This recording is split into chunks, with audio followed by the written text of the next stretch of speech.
Je ne sais pas si vous avez remarqué, mais c'est pas moi qui ai changé d'avis, c'est les électeurs qui ont donné leur avis. Alors comme leur avis, c'est que c'est François Hollande, je ne vais pas bouder dans mon coin. Derrière l'ambiguïté extrême des propositions des différents responsables socialistes, il y a désormais une incarnation, celle de François Hollande.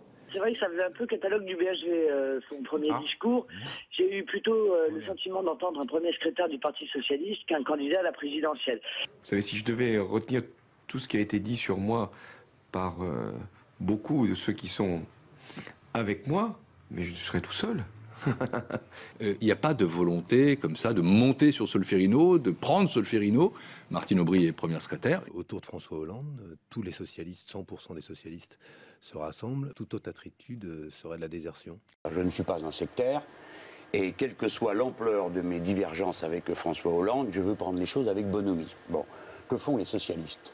Une crise de nombrilisme comme jamais. Et c'est justement pour ne pas être pris dans cet enfermement que moi j'ai quitté le Parti Socialiste. Parce qu'il y a un moment où le grand écart devient absurde et les gens vous le reprochent. Nous n'avions pas été associés au groupe de travail qui était constitué entre les Verts et le Parti Socialiste.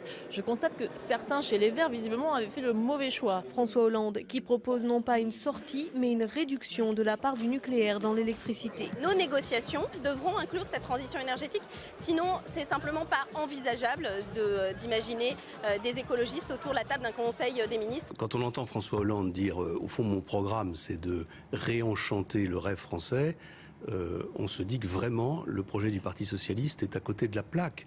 On n'a pas besoin aujourd'hui d'un magicien, on a besoin de quelqu'un de solide et courageux qui protège les Français. Comment on fait pour garder le triple A de la France? Vous savez, quand vous gouvernez, c'est le cas de ce que fait François Fillon, faut serrer les boulons, mais il ne faut pas péter les boulons. Si François Hollande est président de la République en 2012, dès 2013, nous reviendrons en dessous de 3% de déficit et nous irons vers l'équilibre. Mais bien sûr, on va y arriver.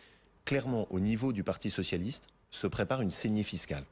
Le projet socialiste nous propose de faire demi-tour. Alors je vous le dis, mesdames et messieurs les députés, ce serait une véritable sortie de route pour la France.